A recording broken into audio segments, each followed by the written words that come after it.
G'day, it's Clarke from the Centre for Public Christianity. And today with me, we're talking with the New South Wales Member for Parliament, the Member for Manly, Mike Baird. Mike, thanks for being here. Pleasure, Greg.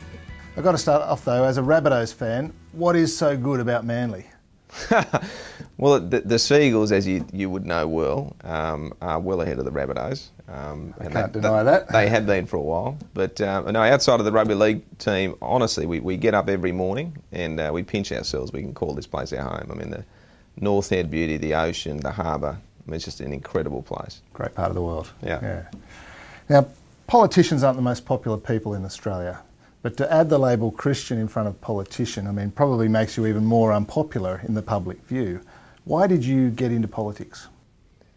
Well, I think every single one of us in some way, shape or form has this innate sense that we want to make a contribution. You know, we want to leave this place in a sense of it's better off because of our walking the earth. And that is certainly something that has resonated deeply within me. I have often and have wrestled throughout my life with a sense of, you know, trying to connect with what I'm doing to be a worthwhile purpose. And certainly in terms of the faith oversight, I mean, that's been a critical tenet in it. But certainly I view that politics is a place where you can make a real contribution and certainly help people rather than you know, look after your own interests. I understand you once took a year off from banking in order to go to a Bible college. How did that go down with your banking college colleagues when you announced that news? Well, that wasn't a normal inclusion on the Monday morning meetings, I have to say. You know, that was part of that journey for me, part of that wrestling of looking for a way I could make a contribution. And certainly at one point I was very committed to becoming a minister in the church. And the logical extension of that is to go to a theological college, and I announced that at Deutsche Bank around the boardroom, and it was sort of laughs and then you know, a clap. You know, they're actually quite comfortable with it, and certainly encouraged me. And in fact, as you know, when I left, they actually made a financial contribution that paid for the fees of all things. But they did say they weren't clapping so you'd leave. I don't think so. Maybe that was it. No, I don't think so. It was. Yeah, I mean, I think they respected that someone had made a decision of conviction, and I certainly think they respected that. Although my boss did say that there was a plan afoot to get up into the roof in my home and project a voice from God saying, "Stay at Deutsche, stay at Deutsche." Didn't happen though. Now, in your maiden speech in Parliament, you made the statement that, and I've got it here, "My faith will ground me, shape me, and provide my motivation to serve."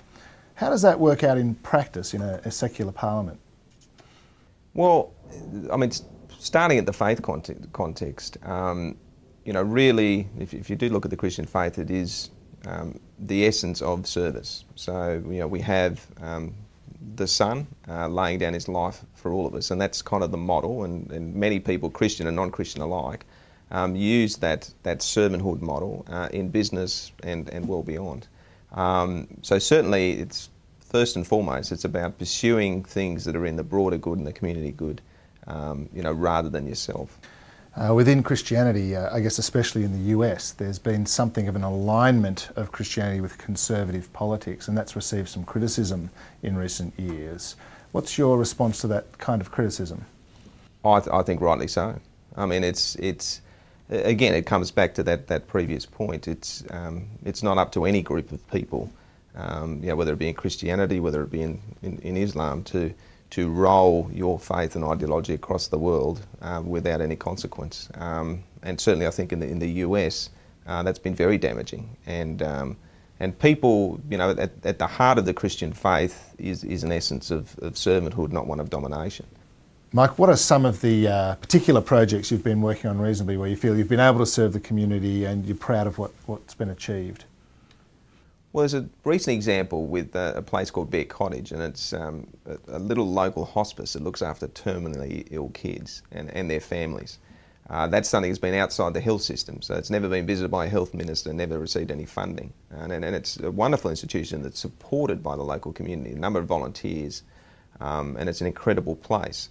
But recently in Parliament, I thought, well, I'll make a speech and see if I can get the Health Minister to come down and just see the magic of a place that provides relief for these families and kids, which are obviously dealing with the most difficult of circumstances.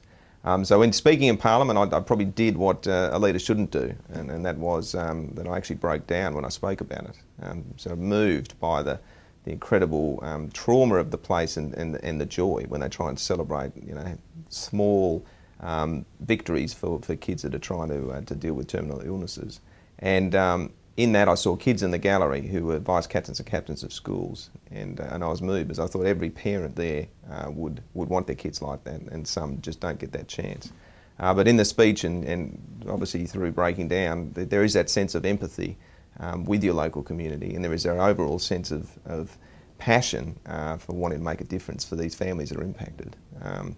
So at the end of that speech, the Health Minister contacted me and came down. So a couple of weeks away came down, and at the same time has committed to helping funding in some way. So it's a place that's kind of the heart of our community, but it also, I think, is a real victory for an issue over politics. And I think that's kind of what leadership should be about.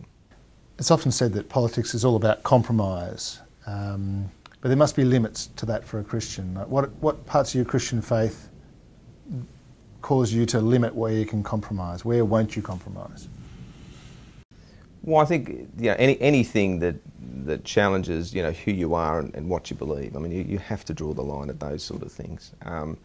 There's compromise and there's pragmatism, and I think there are times where you might get 80% of what you need to achieve the outcome, but you don't get the last 20%. And I think pragmatism plays an important role.